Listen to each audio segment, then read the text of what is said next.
Paz do Senhor, amados. Glória a Deus por mais este momento. Glória a Deus pelo monte da oração, por estarmos aqui reunidos, juntos, clamando, né, por alvos específicos neste dia, né?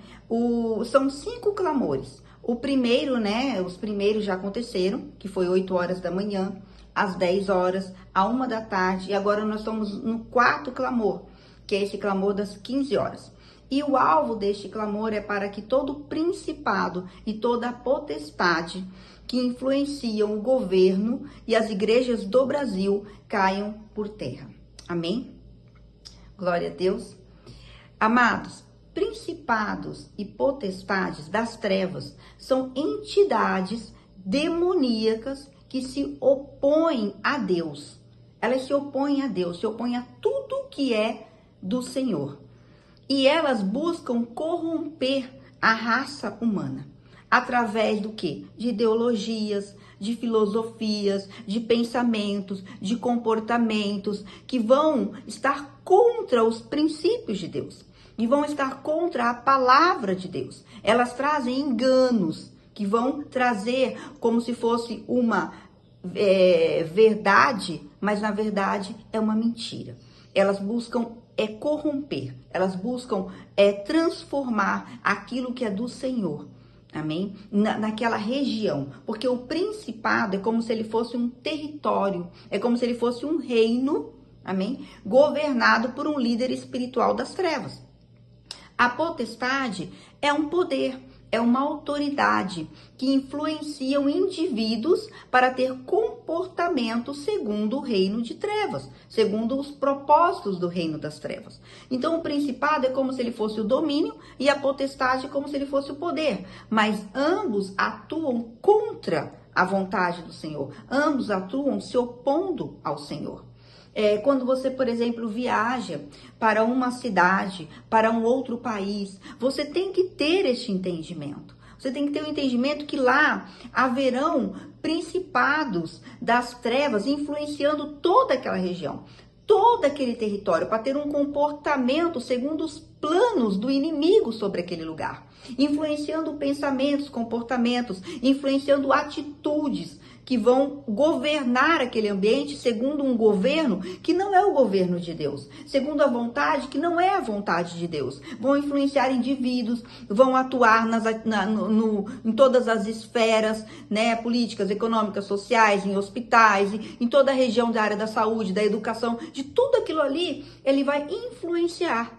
Então, você tem que ter ideia sobre isso, que muitas vezes você chega num lugar e a atmosfera, por exemplo, é muito pesada, porque aquela região está sendo muito dominada, muito influenciada por esses dominadores. E tem outras vezes que você viaja, a atmosfera não é tão pesada, não é tão complicada, mas por quê? Porque existe a igreja. É para isso que a igreja serve, amém? É para isso, para batalhar esse tipo de batalha espiritual, esse tipo de luta espiritual, para ir contra esses principados e potestades, para se levantar contra esse tipo de dominação das trevas. É para isso que a igreja está aqui.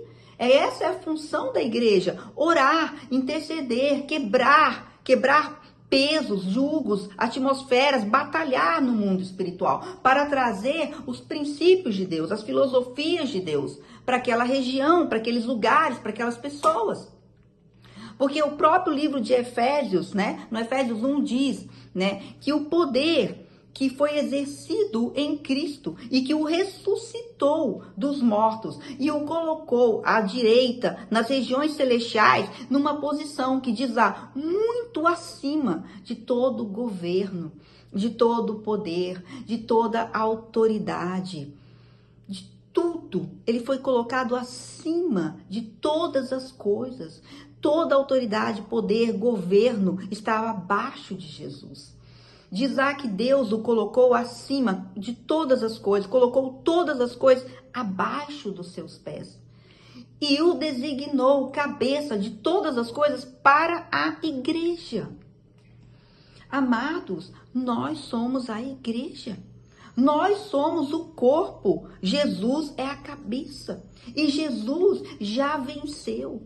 Jesus já está numa posição muito acima de todos esses governos e autoridades que existem, essas entidades que existem, demoníacas, está muito acima. Diz lá, não só nessa era, mas na que há de vir, diz lá em Efésios. E nós somos o quê? O corpo. Nós temos o que sobre nós? A cabeça. E quem é a cabeça? Jesus, aquele que venceu tudo, aquele que venceu todas as coisas, aquele que tem domínio sobre todas as coisas. A palavra de Deus diz todas as coisas. E diz também em Lucas 10:19 que ele nos deu autoridade para pisarmos em cobras e escorpiões e nada nos causará dano. Esta é a nossa posição como igreja. Este é o nosso lugar como igreja, de entendermos essa autoridade no nome de Jesus, que nós fomos constituídos o corpo de Jesus e que ele venceu todas as coisas e deu para nós essa autoridade, é no nome dele. Não é pela nossa força, não é pela nossa capacidade, não é por nada em nós e nem através de nós, é tudo por ele, nele. É tudo por ele, para ele e nele. Amém. Glória a Deus. Então essa é uma posição muito importante, que você entenda que existem estes principados e potestades das trevas, que eles dominam uma região, mas que nós estamos aqui para quebrar essa atmosfera, para quebrar essa influência, para que os olhos sejam abertos, para que o governo de Deus avance. E como diz, né, no próprio Efésios, que é a palavra que mais fala a respeito disso, sobre principados e potestades, diz lá em Efésios 6, no capítulo 6, desculpa, eu vou ler só a partir do 12, diz lá, pois a nossa luta não é contra seres humanos. Eu gosto muito da versão que diz não é contra principados, não é contra seres humanos, né? Desculpa, mas contra poderes e autoridades. Aqui que eu gosto, que ele fala assim, mas é contra principados e potestades, contra os dominadores deste mundo de trevas, contra as forças espirituais do mal nas regiões celestiais. Olha aonde nós fomos colocados. Entendermos que existe uma luta, entendermos que existe uma batalha, entendermos que ela é real, que ela existe e que nós temos que nos revestir de uma armadura, porque é uma batalha, amém? Mas essa armadura é espiritual para que nós possamos vencer todos os principados, potestades, dominadores das trevas, todas as hostes espirituais da maldade, tudo que se levanta contra quem? Os planos e os propósitos de Deus. Porque esses principados e potestades, eles se levantam contra um plano de Deus, contra um propósito de Deus, numa região, num lugar. E por isso diz que a nossa luta não é contra um ser humano. Você não tem que lutar contra esta ou aquela pessoa, porque ela está influenciada por algo muito maior. Algo que está muito acima dela. Algo que está dominando, trazendo uma filosofia, uma ideologia, um conhecimento que está dominando ela e muitas vezes dominando todo aquele ambiente. E isso é que está gerando um princípio ali que não é de Deus, um governo ali que não é de Deus, atitudes ali que não são de Deus. Então, desde que você entre num hospital ou que você entre em qualquer tipo de esfera de educação, política, economia, você tem que entender o que está acontecendo, você tem que estar sensível, entender que isso existe. Então a sua luta não são pessoas, a sua luta é contra algo muito maior que está governando aquilo ali. E você como igreja tem que se levantar porque Deus te deu autoridade para isso. Deus te deu a capacidade para isso. Jesus morreu para isso. E essa armadura espiritual você tem que vestir. Mas para você vestir, você tem que fazer o quê? Aceitar. Aceitar que isso é verdade e que você precisa lutar e batalhar e vestir essa armadura. É aí que você batalha. E antes de orar, eu gostaria só de trazer, né, uma passagem de Daniel que fala muito sobre isso. Né? O livro de Daniel é muito tremendo, né? Daniel, um grande intercessor poderosíssimo, amém? Que viveu naquela época, batalhando pelo povo de Israel, um profeta, aonde recebeu diversas revelações do futuro, do que iria acontecer com o povo de Israel. E eu vou só citar aqui rapidinho, no capítulo 10, uma dessas batalhas, para contextualizar o que nós estamos falando, a respeito de batalha espiritual. Então, Daniel, ele recebeu no capítulo 10 uma revelação. E ele, então, quando ele recebeu essa revelação, diz que ele se prostrou. Ele caiu prostrado, ele chorou, ele jejuou. Diz que ele não comeu nada que era saboroso. Ele ficou em jejum e oração para ele entender o que significava aquela revelação. O que tinha, qual era o entendimento daquela revelação. E ele buscou o Senhor, ele orou, ele intercedeu, ele clamou ao Senhor por diversos dias. E diz lá que só apenas 21 dias que veio essa resposta.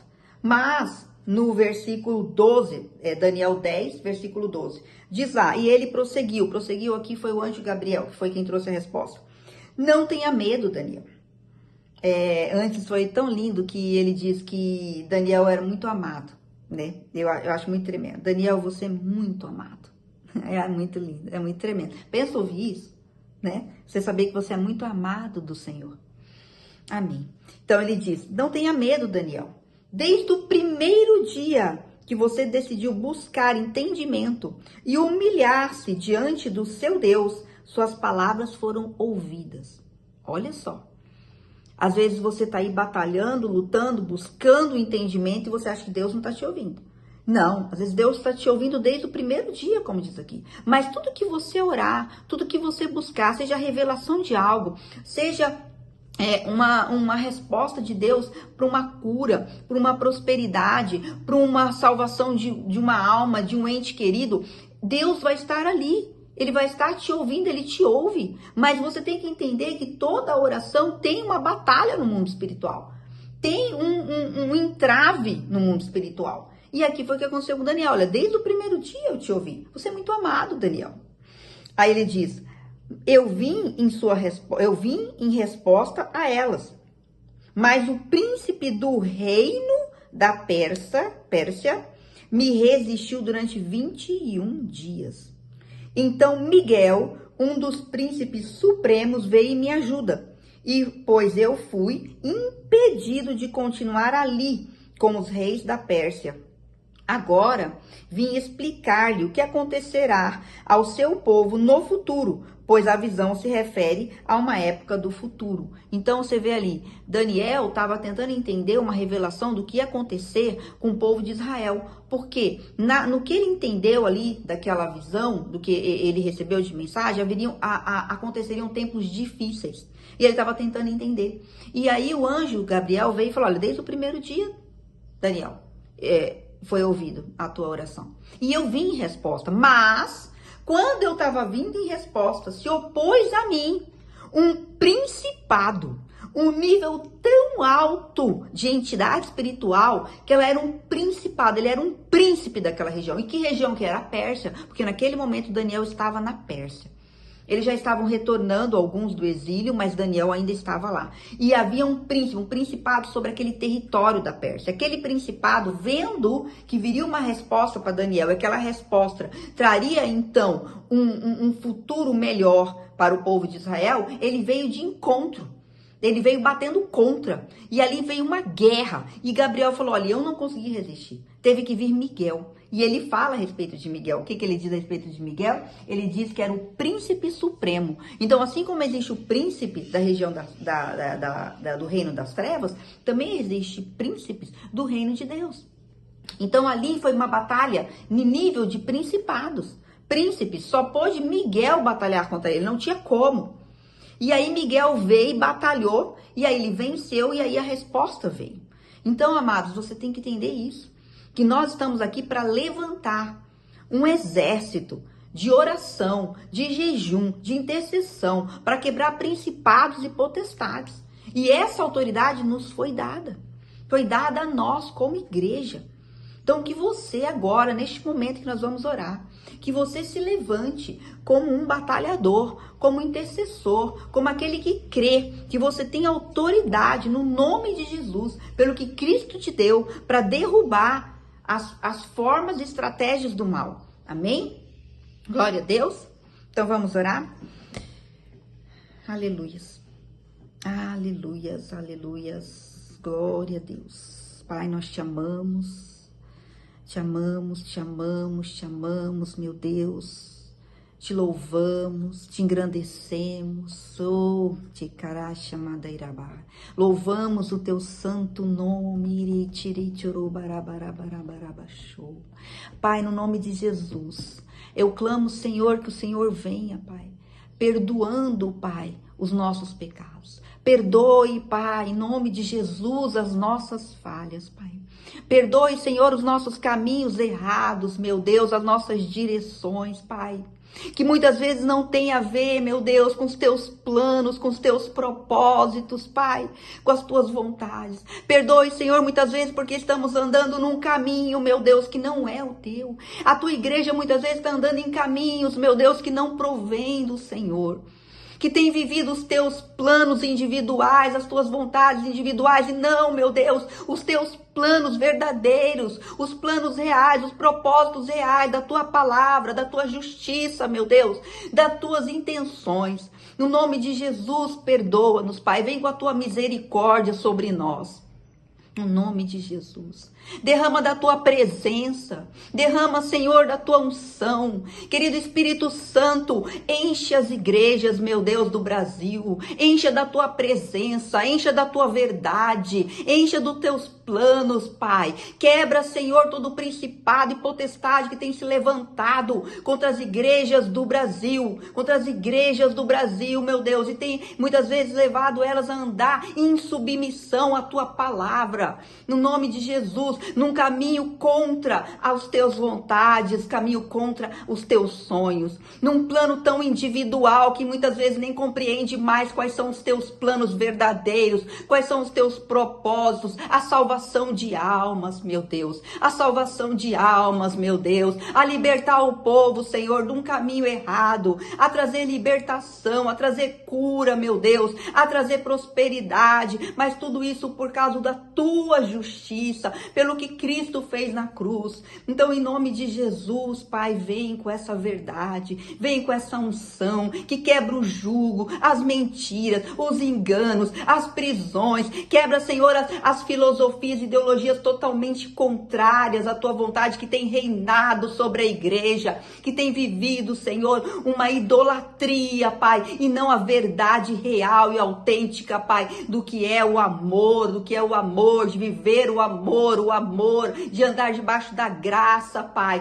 de olhar para uma alma e entender que ela vale mais que o mundo inteiro. Em nome de Jesus, quebra principados e potestades que têm se levantado contra a nação, o governo do Brasil. No nome de Jesus, em nome de Jesus, que tudo aquilo que tem se levantado trazendo, Senhor, ideologias, filosofias, pensamentos, Pai, atitudes que estão fora, completamente fora do plano do Senhor para esta nação, a nação brasileira. No nome de Jesus, Pai, vai abrindo os olhos, vai quebrando, Pai, os obstáculos, Pai, vai levantando, Senhor, os teus anjos, arcanjos, Pai, para batalhar essa guerra, meu Deus, para viver, Senhor, uma libertação sobre essa nação. Em nome de Jesus, vai entrando em todas as esferas políticas, todas as esferas econômicas, sociais, de saúde, todas, Pai, e vai entrando com a tua mensagem, com a tua palavra, com a tua santidade, vai limpando, meu Deus, no nome de Jesus, esses ambientes e trazendo, Senhor, um local limpo, Espírito Santo, para que o Senhor opere a verdade de Deus,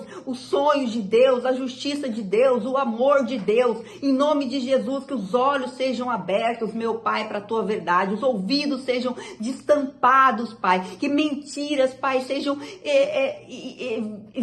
visíveis claramente, meu Deus, que aquilo não é a verdade, que a verdade é a palavra, que Jesus é o caminho, Jesus é a verdade, Jesus é a vida. Em nome de Jesus, que a libertação venha, que a cura venha, que milagres venham, que a unção e manifestação do teu Espírito venha, Senhor, sobre essa nação. Eu declaro uma nação livre, uma nação abençoada, abençoada, uma nação, Pai, cujo Deus é o Senhor, uma nação, Pai, que mostra, Pai, que o Senhor, os teus planos estão acima de qualquer outra coisa, Pai, porque é uma nação que vive para o Senhor, que o Senhor é o Deus dessa nação. Em nome de Jesus, Pai, nós clamamos, meu Deus, clamamos, Pai, clamamos, meu Deus, pela tua justiça, Pai, pela tua justiça, meu Deus, perdoa-nos. Novamente eu clamo, perdoa-nos, Pai, por não andar naquilo que o Senhor deseja para nós. Clamamos, perdoa-nos, Pai, no nome de Jesus. Amém. Amém, amados? Glória a Deus por mais este momento, por mais esse clamor. Obrigados por cada um que esteve aqui. Amém? Que você continue conosco até o próximo clamor, que será às 17 horas. Amém? Pai do Senhor.